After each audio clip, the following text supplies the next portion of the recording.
Él es Alejandro Gaviria, es uno de los ministros que más tiempo ha estado en el puesto por más tiempo, logrando sumar 6 años como ministro de Salud, iniciando desde el 3 de septiembre de 2012 hasta el 7 de agosto de 2018. Y aunque es un crítico de las dictaduras, la reelección de Juan Manuel Santos sí le gustó porque salió ganado con 6 años de ministro. Y como dicen por ahí, no hay nadie más inteligente que un exministro, pues tiene todas las soluciones a los problemas. Pero justo cuando sale del cargo, pues ahora critica que las tutelas a las EPS han aumentado, pero de acuerdo al informe de tutelas en salud de 2022, en sus 6 años en el cargo recibió 1.067.597 tutelas. Solo en 2012 recibió 114.313 tutelas y en 2018 207.734, o sea que no solucionó nada por ese lado. Al contrario, empeoró la situación, aumentando en más de 93.000 tutelas la estadística. Nuestro ministro estrella dijo que Petro había destruido el sistema sin entenderlo, pero si de destruir el sistema se trata, entonces que nos cuente en qué año se iniciaron a liquidar, y se liquidaron a Confenalco Santander, Cali Salud, Sol Salud, Confaca, Camacol, Golden Grove, Selva Salud, Salud Colombia, Confenalco, programa EPS subsidiado, Humana Vivir, Caja San, Cafaba, Famisalud Confanorte, Confenalco Tolima, Confa Oriente, Salud Cóndor, Confenalco, programa EPS contributivo, Clínica Manizales, Hospital Departamental de Cartago, Corporación IPS Salud Cop, Hospital Departamental Manuel Elkin Patarroyo, UBA Nuestra Señora del Carmen, Hospital Departamental San Francisco de Asís y Manesca EPS. Mejor dicho, todo un destructor. Le voy a hacer la lista exhaustiva de las EPS que me ha tocado liquidar a mí: Salud Cóndor, Selva Salud, Sol Salud, Humana Vivir, Golden Group, Salud Cop, Caprecom. Hoy el señor también se escandaliza por una intervención de la Supersalud, pero en 2015 con puño y letra firmó la de Salud Cop. Esa sí era buena, esa sí servía. De hecho, esa EPS que liquidó, según la Asociación Colombiana de Hospitales y Clínicas, en 2022 aún tenía deudas por más de 170.000 millones. Pero como el señor es experto en deudas, ¿por qué no solucionó las deudas de las EPS cuando estuvo al frente? Pues cuando arrancó, las EPS debían 4.88 billones, pero como él mismo lo dijo, en 2018 entregó el ministerio con unas EPS que debían más de 7 billones. El valor está cercano a los 7 billones de pesos.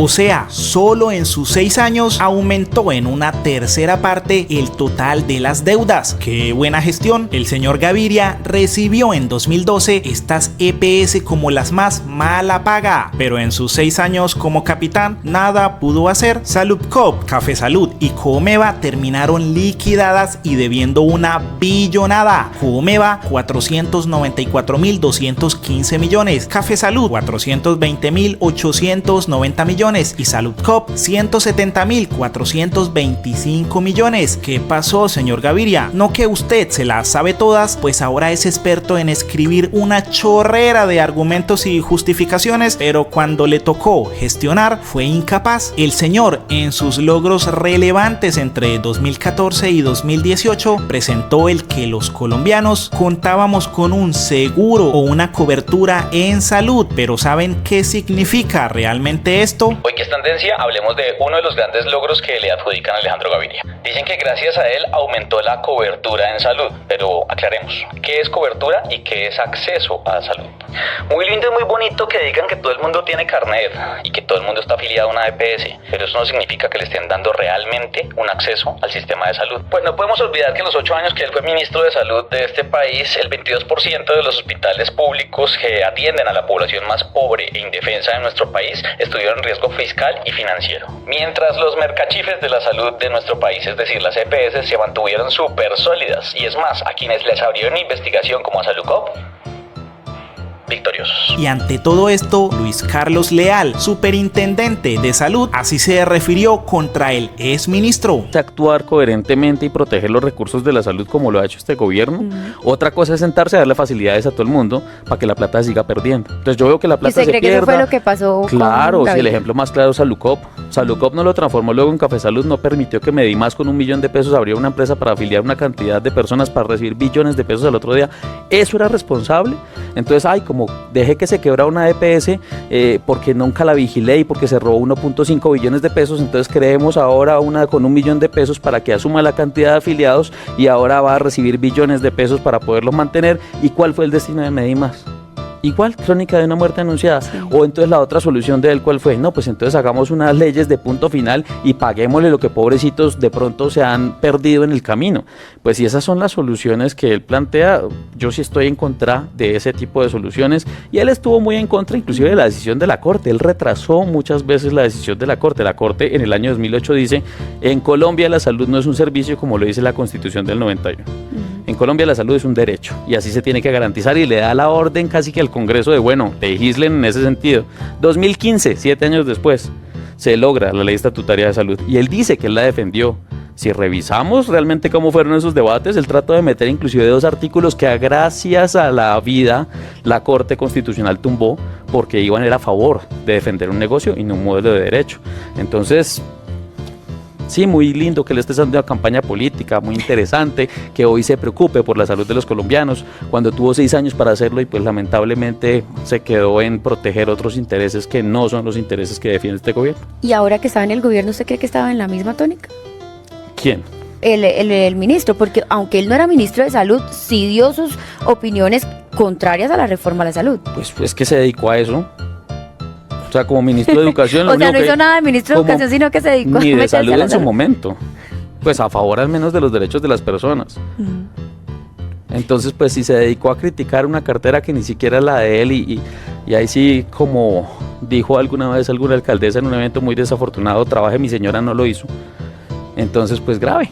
Con el decreto 1300 de 2003 se creó el Instituto Colombiano de Desarrollo Rural, INCODER. Entre las funciones de la entidad se encontraba regular la ocupación y aprovechamiento de las tierras baldías de la nación, entendiéndose como bien baldío la tierra que no tiene dueño particular y por lo tanto pertenece a la nación. El decreto fue firmado por Álvaro Uribe Vélez. Lo raro es que 20 años después a este presidente le tocó devolver justamente unas tierras baldías de las cuales se había apropiado, incumpliendo con las propias funciones del instituto que él mismo creó. Y es que parece que el INCODER trabajó para que los más ricos del país acapararan más tierras, pues de acuerdo a este informe especial de la Contraloría en 2012, entre los hallazgos más importantes se encontró la acumulación de terrenos baldíos por parte de particulares, cosa que no concuerda con las funciones que Uribe decretó, como entregar estas tierras a los campesinos y a comunidades negras. Sin embargo, como dice el mismo informe, las tierras fueron acumuladas por Río Paila Castilla, una empresa donante y amiga del Centro Democrático, la organización Luis Carlos Sarmiento Angulo, otro grupo donante y amigo del Centro Democrático, o Aceites Manuelita, otro grupo donante y amigo del Centro Democrático. La única forma para que Sarmiento Angulo accediera a estos predios era que el INCODER le diera la titulación, y bueno, siendo amigos del que creó el INCODER no parece algo tan difícil. De hecho, en 2010, al terminar el mandato Uribe, el 13,7% de los propietarios eran dueños del 77,6% de las hectáreas agropecuarias, mientras que el 86,3% restante de los propietarios tenían que repartirse el 22,4%. Todo un logro para el gobierno Uribe, y es que el que felicita a los campesinos en su día fue el que menos hectáreas entregó durante su mandato, pues en sus 8 años entregó un poco más de 6 millones de hectáreas, mientras que en las décadas anteriores la cifra superaba las 23 y 30 millones. Eso sí, con el INCODER a toda marcha, para Sarmiento Angulo sí había tierra, pues con estas 6 empresas compró a manos llenas y se adueñó de 17 predios de 13.785 45 hectáreas, mientras que al resto de colombianos se le entregaba de a menos de 50 hectáreas y hasta de menos de 1 hectárea por predio. Lo indignante es que el representante legal suplente de 4 de las empresas de Sarmiento era el señor Francisco Bejarano, quien fue designado representante del gobierno en la junta directiva de la Cámara de Comercio de Ibagué, ciudad en donde justamente le dieron las compraventas de los predios. El informe es de 2012, sin embargo, como estos señores creen que son los dueños del país, aún siguen manejando los predios, pues en 2015 la Contraloría reconfirmó el daño patrimonial por la apropiación de estos predios y no pasó nada, y en 2017 se le recordó a la AN dónde y quiénes acumularon predios, pero poco pasó. Eso a pesar de que la Contraloría comprobó que estas adquisiciones violaron varios artículos de la ley. Por ello, Wilson Arias comentó: el uribismo se ha robado y acumulado las tierras del país en alianza con narcotraficantes, registradores, ministros, embajadores, políticos, empresarios, paramilitares y sigue. Celebro que la agencia de tierras recupere algo de lo que despojaron. Hoy conozco de una decisión de Felipe Harman de la Agencia Nacional de Tierra para restituirle al Estado colombiano baldíos en Puerto Gaitán, predio Cuba Libre, baldío indebidamente ocupado. Mientras así obra la Agencia Nacional de Tierras y el Ministerio de Agricultura bajo este gobierno, lo que ha sido histórico durante el gobierno de Samper, la responsable Alba Otilia Dueña estuvo envuelta en hechos de corrupción por compras irregulares de predios compartida con los terratenientes. En los gobiernos de Uribe, Luis Ortiz, director del INCODER, investigador por entregar tierras a los narcos por los días en los cuales José María Moroso, también de Uribe, financiador de las autodefensas, aunque no haya fallo, está investigado por eso, señalado por el narcotraficante Fabio Ochoa Vasco de ser testaferro de Mancuso. Omar Cuesep pedía dinero por adjudicación en la Procuraduría, lo sanciona por inhabilidad de 12 años. Rodolfo Campos Soto, gerente del INCODER, en la picota por celebración de contratos. Carlos Ignacio Carmona, irregularmente arrendaba en las Islas del Rosario, hecho que se vino a conocer posteriormente. Gobierno de Duque,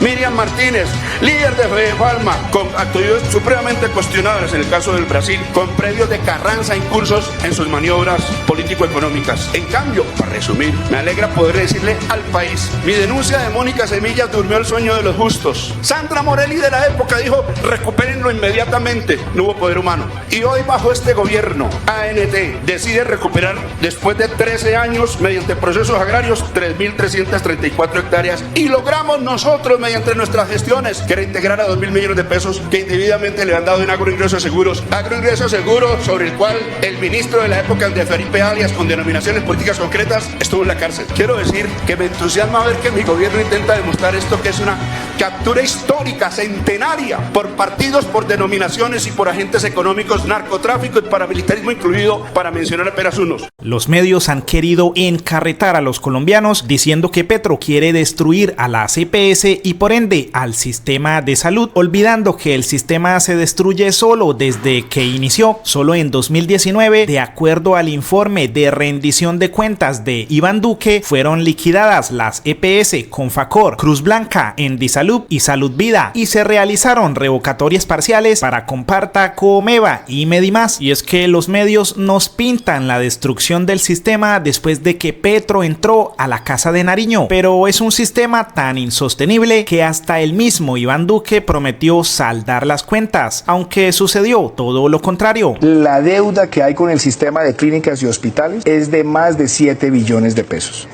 Eso quiere decir que están operando a pérdida y están en un estrés financiero que impacta la calidad del servicio. ¿Qué creo yo que se debe hacer? Una ley de punto final que permita hacer que un arqueo de quién le debe a quién y cuánto, y que a través del fondo ADRES, que es el que administra el sistema, el que tiene el Estado, y todas las deudas acumuladas que los aseguradores privados, pongamos un periodo de 36 meses para saldar esas deudas. A partir del saldar esas deudas, cualquier acumulación de deuda con el sistema de más de 90 días debe tener sanción patrimonial para que no se acumule esa deuda. En julio de 2019, el Banco Mundial presentó el informe Evaluación Externa de la Calidad de la Atención en el Sector Salud en Colombia, en donde, por ejemplo, en 2016 nos situaba como el cuarto peor país con la esperanza de vida al nacer, o como el primero y por mucho como el país con más mortalidad materna. Los tiempos de espera para una cita con médico general eran de entre 2.7 y 6.4 días, con ginecología de 8 a 16.3 días y con pediatría de entre 7.4 y 38.7 días. Y ahí es cuando le preguntamos a quienes defienden a las EPS si son tan buenas administradoras, cómo es que estamos de último en estos indicadores. Además, el informe arrojó estos resultados, en donde se calificó con 4 una puntuación óptima o buena y con 1 una actividad mínima o nula. En calidad, el puntaje no pasó de 3, siendo dominante el 2. Además, evidenciaron que nuestro sistema no tiene la capacidad para mejorar la calidad, por lo que también nos preguntamos si las EPS y los gobiernos alguna vez quisieron mejorar la calidad en el servicio, pues ni siquiera tienen las herramientas o solo han querido salir de su zona de confort desde que llegó Petro a la presidencia. Y es que en lo único que le fue bien al país fue en la definición de directrices y estándares, o sea, lo que está escrito en papel, lo que hay que cumplir. Y aunque puede parecer extraño, el país también es muy bueno en legislación de derechos del paciente y empoderamiento, y además, aunque suene extraño, en disponibilidad de medicamentos. Pero aquí varios se preguntarán, ¿pero cómo puede calificarse con 4 la disponibilidad de medicamentos si en Colombia las EPS siempre nos quedan debiendo los insumos? Pues uno de los criterios de evaluación fue si existían garantías de acceso a medicamentos para poblaciones de bajos ingresos, cosa que sí existe. Y un segundo criterio fue si habían medicamentos bien surtidos en hospitales y entornos de atención primaria. Y es que en la evaluación de este criterio se detallaron las herramientas de los pacientes para acceder a los medicamentos, como el PBS, el MIPRES o el regulador de precios. Y por tal motivo la calificación fue alta, aunque el paciente final en realidad no tuviera oportunidad. Les explicamos esta pequeña parte. Aunque en la EPS no entreguen los medicamentos completos, la entidad saca pecho porque ese paciente tiene los instrumentos para acceder a ellos, pero la realidad es que el enfermo prefiere comprarlos en la farmacia de al lado o no tomarlos, pues es tanta la precariedad en la entrega de medicamentos que hay más de un problema jurídico relacionado solo con este tema, o sea, una acción de tutela por cada tipo de problema, por lo que las tutelas no han parado de subir y subir desde el año 2000, cuando se iniciaron con 24.000 y ahora ya superan las 190.000. Y recuerden que muchos ni siquiera ponen una tutela, simplemente se van a casa renegando sin el medicamento. Aún así, nuestra calificación es muy buena en disponibilidad, aunque suene contradictorio. Por eso también preguntamos, ¿la causa de que las farmacias no entreguen los medicamentos en el país es porque están desabastecidos? Consultamos todos los listados del INVIMA de desabastecimientos en 2024 y encontramos un promedio de 15 productos por mes, un número muy mínimo comparado con los más de 1.132 tipos de medicamentos financiados por el sistema de salud. La cosa es que la mayoría de medicamentos desabastecidos ni siquiera son ambulatorios, o sea, los que las personas reclaman en las farmacias, sino que son de uso intrahospitalario, los que utilizan dentro de los hospitales y clínicas, como el carboplatino o las inmunoglobulinas. Entonces, ¿por qué no entregan los medicamentos en las farmacias si no hay desabastecimiento? Y en caso de haberlo, el INVIMA despliega diferentes estrategias para declararlo no desabastecido. Pues tal vez este video nos dé algunas respuestas. No podemos decirle a una señora que se devuelva, que el médico le formule, porque ustedes no entregan la fórmula completa. Eso no puede pasar. ¿Cómo están? Buenas tardes, ¿cómo me les va? Buenas tardes. ¿Desde qué horas están esperando ustedes por acá? De una hora. O sea, se los entregan incompletos hasta que el médico le cambie la fórmula. ¿Qué medicamentos es que no le pueden entregar completo? Ah, sí es posible entregarle completo el medicamento a la señora. ¿Qué se le envía al domicilio? Los pañales, la gente no hay pañales. ¿Por qué no hay pañales? ¿Qué pañales se supone que son?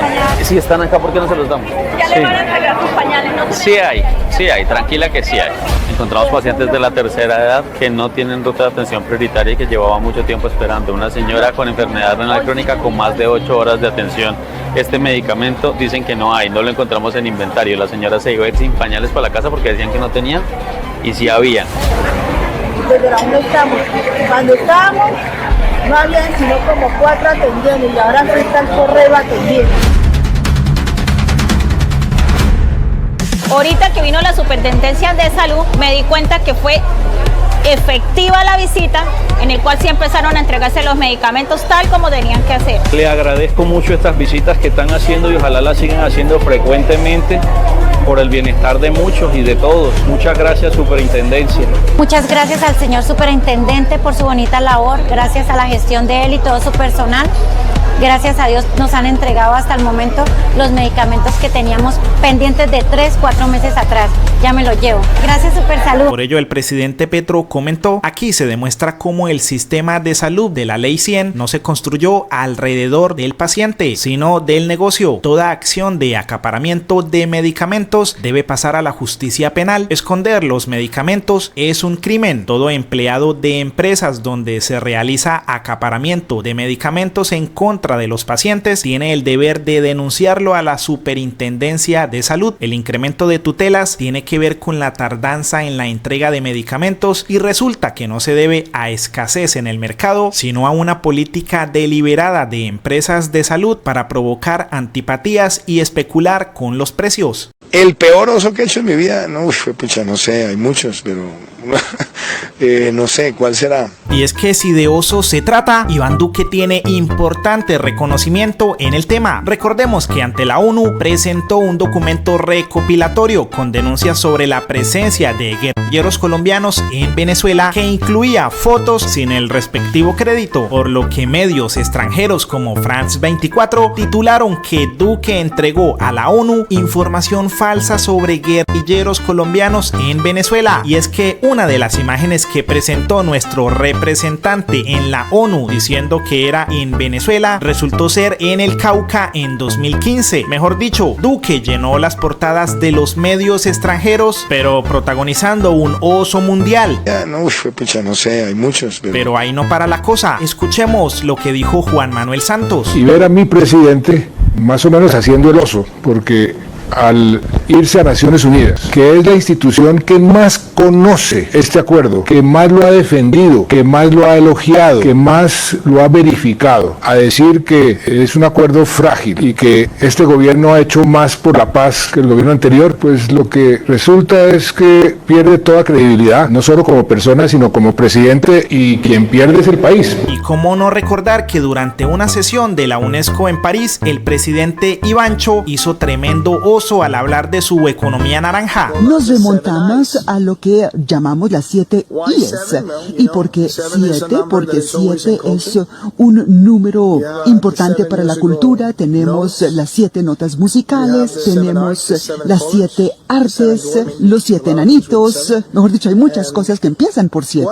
¿Cuáles son las políticas correctas que empiezan por I, que son importantes para la cultura? Esas son las que les quiero plantear, las 7 I's que tenemos que pensar juntos en este proyecto de ley sobre economía naranja y que el gobierno desea apoyar para desarrollar el ecosistema que nos permitirá entonces acoger estas políticas. La primera I es la información. Los satélites. Y mientras en Colombia le aplaudían sus shows futbolísticos, esto le pasó en España. ¡Qué belleza! No, es que es un museo del estadio. Sobre todo si el partido es de la Champions. Sí. ¿Cuántas cabecitas se hace uno? No, nada. Yo la cabeza la utilizaba para pensar, no para golpear. ¿Cómo olvidar cuando, para garantizar la seguridad de los colombianos, como si fuera Yo Me Llamo, nos premiaba con caritas? Que todos empecemos a utilizar estos símbolos, donde cuando estamos cumpliendo las medidas, lo celebremos, y que cuando alguien no lo esté haciendo, también lo podamos expresar. Queremos una sociedad que se comporte con gran sentido de responsabilidad, todos utilizando el tapabocas y siguiendo el distanciamiento físico. Carita feliz a todo el que lo haga bien, carita triste al que lo haga mal. Las las cosas en el país parecían una caricatura, pues ante la pregunta de un periodista sobre un bombardeo en Colombia, así respondió. ¿Qué opinión le merece el bombardeo en Caquetá? Presidente, el bombardeo, ¿qué pasó con eso? ¿De qué me habla, Diego? De lo de la moción de censura contra él. La moción de censura. O como si fuera un niño visitando a su tía, así se presentó ante el rey de España. ¿Cómo ha estado?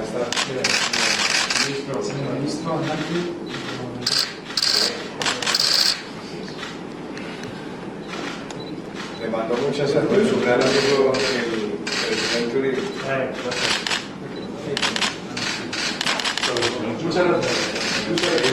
Lo quiere mucho y también sabe que le mandó sus saludos al presidente Pastrana. Hombre. Pues ahora la revista Semana quiere hacer pasar a Duque como alguien indispensable para la reunión de la Comisión de Relaciones Exteriores, titulando que como no va a ir es un portazo para Petro, y con más de un titular quisieron recalcar la supuesta importancia de Iván Duque, pues el expresidente había anunciado que no asistiría a la reunión, por lo que el representante Alejandro Ocampo le respondió: expresidente Iván Duque, lo mejor es que no asista. La verdad, las relaciones exteriores suyas fueron un desastre y creo que tiene poco que aportar. Bueno, yo en mi vida futbolística creo que soy el único futbolista que ha hecho un autogol de chilena. Sí. La directora de Revista Semana escribió: vi un titular en El Espectador que decía atajen a Vicky Dávila o lo lamentarán. Me puse a pensar, ¿por qué les molesta que una periodista se preocupe por el futuro de Colombia? ¿Por qué se perturban? Porque no soy indiferente en un momento crucial para el país. La democracia y la libertad están en riesgo. No podemos ser indiferentes. Si Petro se queda o si deja a su candidata o candidato, el país estará perdido. Así que tenemos que ser realistas y actuar para que ese proyecto político destructor del petrismo no gobierne más allá del 7 de agosto del 2026. Y una vez más, Vicky aprovechó para disfrazar de periodismo una evidente campaña política. Los trucos son los mismos de siempre: victimizarse, al mismo tiempo que ataca duramente al gobierno Petro y muestra sus propuestas acompañadas de una defensa a Álvaro Uribe Vélez. La democracia y la libertad están en riesgo